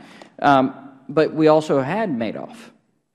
And you also had individuals following Madoff that submitted information to the SEC. So there is some wisdom in crowds. There is some wisdom in crowds. But to the question of that you mentioned before, which is, is the SEC there to mandate disclosures or to prevent dumb people from doing dumb things? For being taken advantage of from fraud, which is a larger ideological question. You mention it in those terms, and I think that's reasonable. I've got a couple other questions that I want to hit, and I'm not sure if we have the full ranking member from the full committee returning, but I want to make sure he has the opportunity to ask questions if he does. So you all have different approaches. So how important is it for the SEC to create flexibility and recognize the different models all have some valuable attributes? And we'll start with Mr. Bullard and work backwards. Well, again, I've been using too much time already. Just again, to reiterate, I think the two-tracks approach, one of them being a de minimis approach, is the way to really move the ball on this and make progress, at least for those who are more into the kind of original crowdsourcing approach, where it's almost a form of social activism, where you have the investing going on. And then second, I think we've got to look at this as an intermediary issue for efficiency reasons, so that you can allow crowdsourcing to maximize its potential. You've got to place the burdens on the portal, on the central point. And then you have to look at the issuer, the burdens you want to relieve issuers of. You then have to convert them into a broker-dealer context and figure out, well, what do we need to replace those with that broker-dealers can do much more efficiently and do better? And what you're hearing is a description of models that they've chosen to adopt that work very well. I do wish the SEC would be much more creative about looking at the kinds of ways that eBays and these websites establish trust and confidence that are not really reflected in the securities laws at all. The way I see this is that I believe that having this wide open would allow small businesses absolutely to, where you have a possibility of, let's say, going to an SBA. It's almost impossible to get a loan from an SBA if you're a small up-and-coming business. This would allow you that access. I truly believe that we need to maintain some openness on this. Transparency is key. I will have to say that. Constant communication is key. And you will end up with there's no way to prevent absolute fraud. There's going to be some cases that are going to slip through, but I truly do believe that transparency is absolutely something that will keep clear on what we need to do. Listen, fraud, investor protection, and capital formation were the three things that we looked at our August 1st symposium that we held in San Francisco, where we brought thought leaders together, lawyers, professors, all interested parties, even some crowdfunding sites, to work out our framework in the startup exemption that literally crafts the rules under which another exemption, a different, like a Rule 507, that would allow this to happen. And it addresses all of these points. So it's in my written testimony. Thank you. I think in answer to the question about the need for a flexible form of regulation, absolutely. As I say, we have benefited, I think, from the flexible approach that the FSA takes, and I have no doubt that there's a way, I don't know what it is, but there's got to be a way to design some form of intermediary regulation that's not as burdensome as a broker-dealer, but that nonetheless addresses a lot of these issues. And as I said in my testimony, I do support some level of intermediary regulation. I think it is and can be the most effective way to make this market work. I'll add one quick other point in response to Mr. Bullard. If in terms of having a separate regime specifically for de minimis investments, if when we're talking de minimis we're talking about $100 or $250, don't bother. I mean, there's just no point in putting it in place. The market will never function, deals won't get done, and we're all wasting our time. If de minimis is $1,000, $5,000, $10,000, I'm not sure that I support that, but it becomes a little bit more feasible. But if we're really expecting crowdfunding platforms to function on the basis of $100 or $250 caps, it's a waste of time. Okay. Even though they're already functioning in the debt markets on precisely that basis? It's simply not going to happen for equity investments in startups. People aren't going to be investing that small of an amount. It's very different with peer-to-peer lending when you have constant returns and the constant cycle of interest payments. There will be, I should clarify, there will be a lot of people who will invest at that level, just not a sufficient number in any given investment, given the nature of equity, given the importance of high upside versus, high upside versus losses in most cases. The deals just won't get completed. We've done a lot of research around it, and that's what we found. I would concur with that point for what it's worth. And I would add two more that haven't been mentioned already about some flexibility in rulemaking, which would be very useful. The first one, which is in the bill that you proposed, is national preemption. And although we have automated all the state-by-state laws, it's extremely difficult to build a scalable platform to facilitate these things if all of the states can put in their own laws on top of this. So I very strongly advocate and support what you've said about national preemption. And secondarily, the most important thing for a lot of the businesses that are using these functions is that they can raise more capital later, as you said. This is not the end-all, be-all to capital formation. This is step one. So ensuring that the rules that are put in place play well together with the other rules. So for example, if you're doing a 504 raise and you can only raise up to $1 million and you want to raise a VC round 6 months later, you can't. You have to wait that appropriate period of time. So I'd encourage that to be taken into account with rulemaking as well. Okay.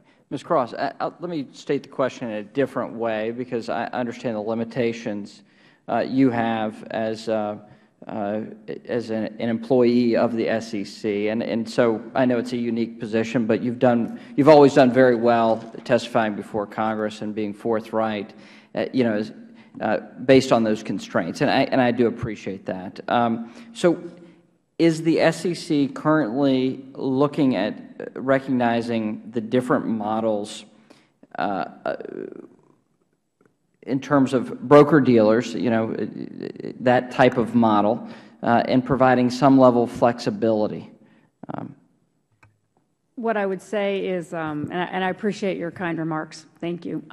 What I would say is that at the staff level, as we've been thinking through what would be the best way to advise our Commission, we've talked about the fact that there may be a need to have scalable regulatory approaches and frankly, to think about this creatively. So yes, from the staff level perspective, we've been having meetings pretty regularly recently to talk through what would be the safest way to roll this out if the Commission were to decide that it wanted to do it on a cost-effective basis, and questions around, depending on what the role is of the intermediary, could you make the regulation of it scalable so that it's cost-effective?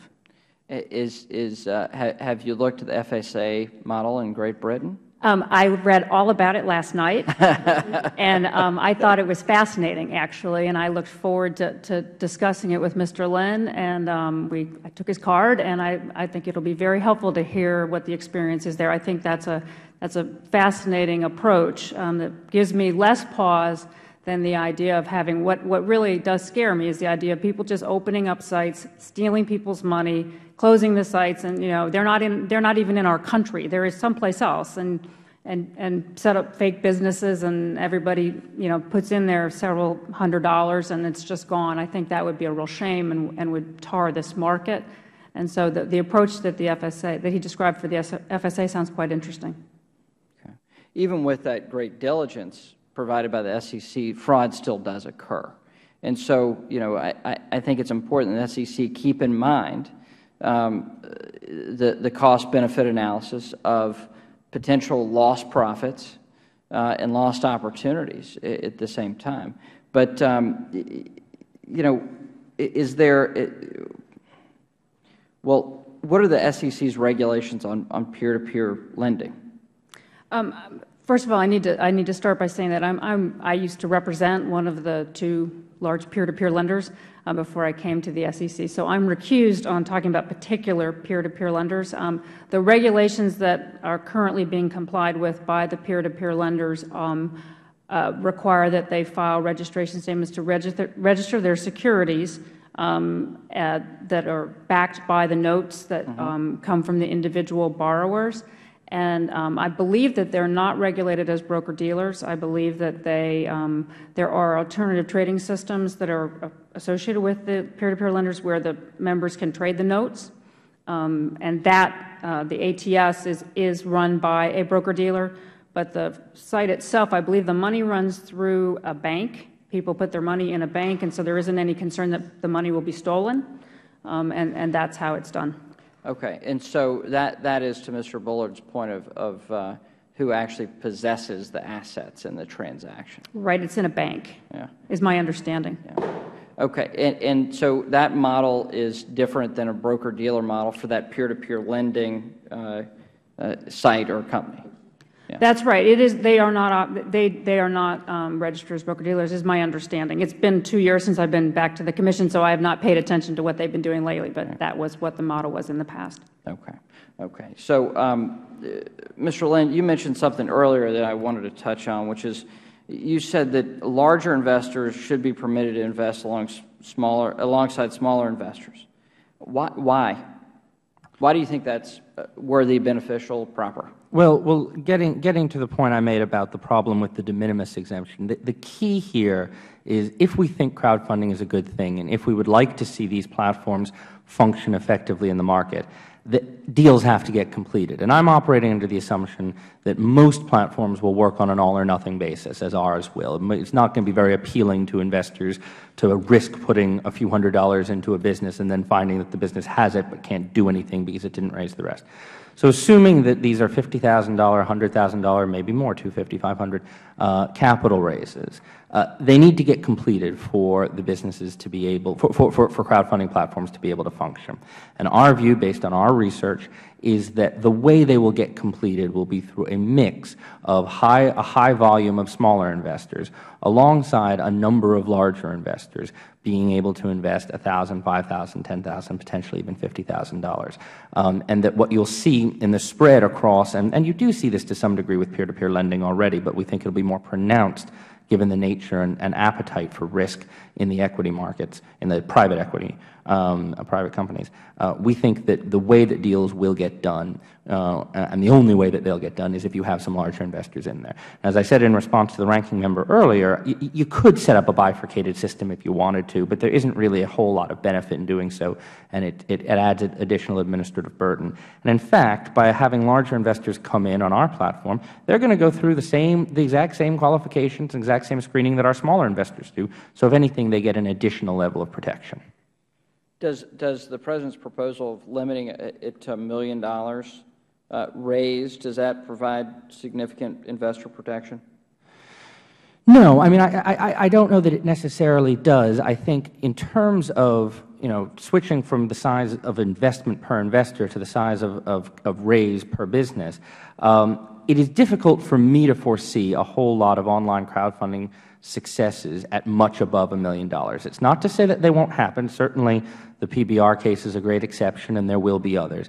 Our view is that the sweet spot in this market, is at in Britain, £100,000 or less. Here, maybe $100,000 or $250 or less, and that's partially because that's where once you get above those levels, that's where venture capitalists become more active. There are a lot of other routes to capital, so we don't see a tremendous amount of detriment to $1 million cap, but I'm not sure I see the advantage to it either necessarily. Ms. Moriello, do you see it the same way? I would agree. Our sweet spot's around 50,000, and again, it's two different markets. I do think that there's going to be some really outstanding cases, and even on Kickstarter, there've been outstanding cases of raising $1 million or more, and I applaud those, and those are wonderful. But I do think the bulk of the market is going to be in that $50,000 to $100,000 range. Okay, Mr. Neese. All I want to add to that is I agree that it's the $50,000 range, but I think the whole point of having the $1 million in there is if you're successful at $50,000 and that's your proof of concept and you need to go out and grow it from there, you can go back and show the crowd what you did with that $50,000, be held accountable to that $50,000 in an open, transparent platform, and then go out and raise $250,000 under this framework up to $1 million to really get it going. And I think the most critical thing is the most successful companies that come out of this will be the breeding grounds for the VCs and the private money. Okay, so to go right back through the three of you as well, the limitation, 10% of your income or $10,000, do you think that's a wise limitation? It's the President's proposal, which is also in the legislation that I filed yesterday. Absolutely. I think it's very wise to have a limit there. I would propose that the limit on percentage is going to be more protected than the dollar limit. The dollar limit is going to be outdated very quickly and constantly need to be updated, whereas the percentage limit will always hold. And I agree with Mr. Lynn that we've seen the 80-20 rule in place, that you do need to have a few investors who are going to carry the bulk of this, and they might be investing more than $10,000 if that is less than 10 or even less than 5% of their net worth. I agree 100%. I think that a percentage-based limitation is fine. Our own is 20% of the investor's net worth in aggregate across the platform, 10% of income. I think that's all arguable. I don't see the value, and I see a lot of detriment in a dollar limit. Okay. We're in favor. We actually had it in our exemption initially, and we took it out because we thought the self-reporting on it was we left it up to the person to be responsible with what they wanted to invest. Mr. Bullard? Yeah, I think Mr. Lynn just misunderstands my proposal. No. I wish you'd answer the question I just posed, which is the $10,000 or 10% of your income cap. Do you think that's sufficient or appropriate?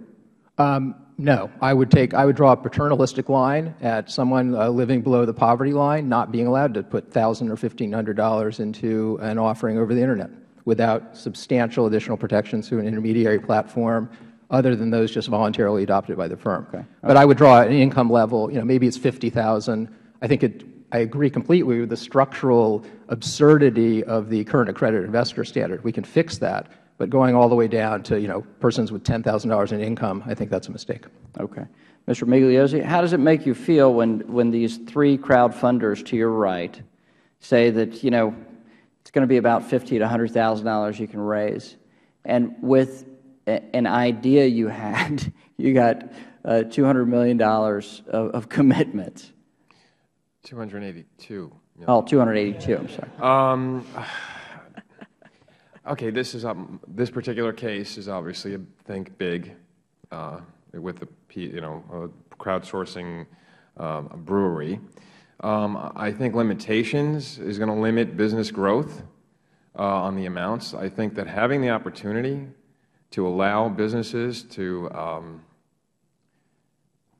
be able to get that brass ring, go a little bit further, those opportunities should be there. I don't see why we'd want to artificially hold back entrepreneurs from getting from point A to point B and then be able to put themselves into the larger investment market at some point. So I would say that in my opinion, obviously, think bigger. Okay. In terms of final, I'm wrapping up here just so everyone, for planning purposes. In terms of what the economic impact would be if we follow the President's proposal, Can you go through and just give me your estimate? And we'll start with you, Mr. Bullard. Well, I think you would see a substantial increase in fundraising over the Internet under that approach. There's no question. It would assist capital formation. It would give investors more options than they currently have. And it would be a kind of liberalization that I think would be a good thing to some extent.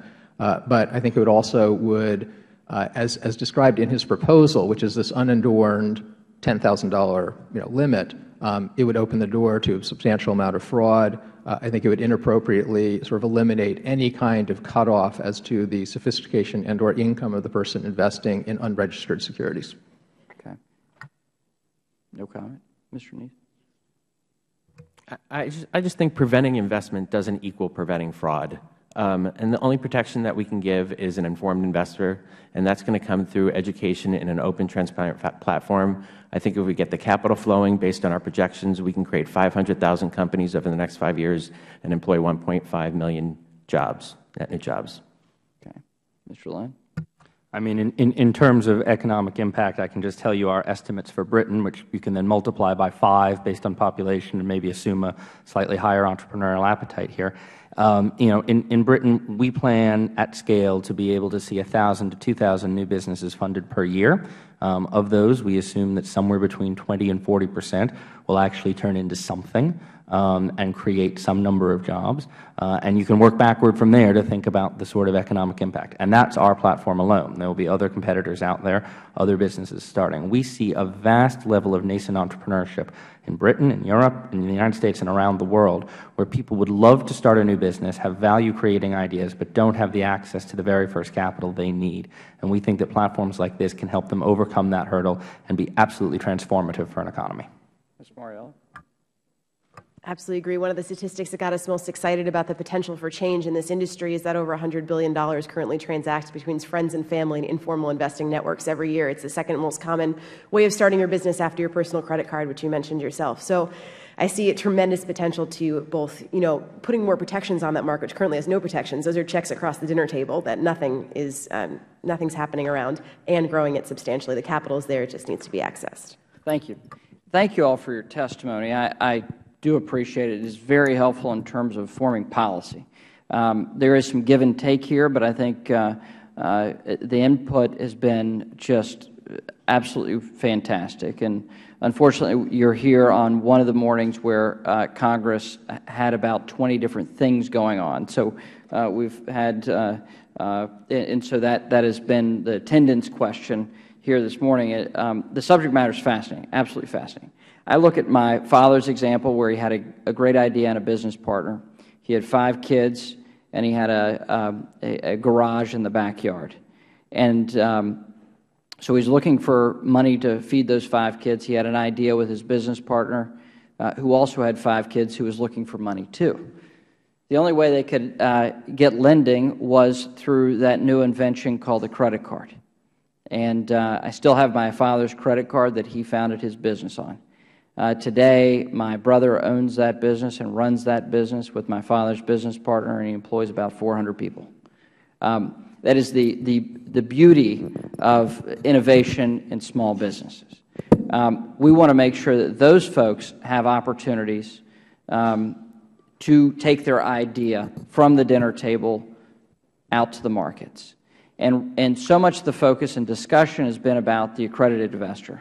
You're talking about the guy, Mr. Bullard, in your testimony. You mentioned this, and I certainly appreciate that. I very much appreciate it. You have $1 million in net worth. You're an accredited investor, so you've got great access to startup companies.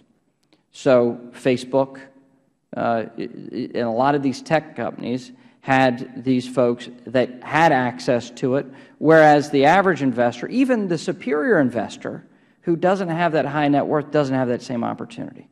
And I want to make sure, and it's my thought, to democratize this process, to give those small investors the opportunity for that upside potential, not simply to make a contribution to a worthy charity over the Internet, but to get the upside in this. And that's the point of my legislation. Now, the structure of this is, I think, the point of discussion today, to make sure that we have a proper structure so you can root out fraud to the best of our abilities.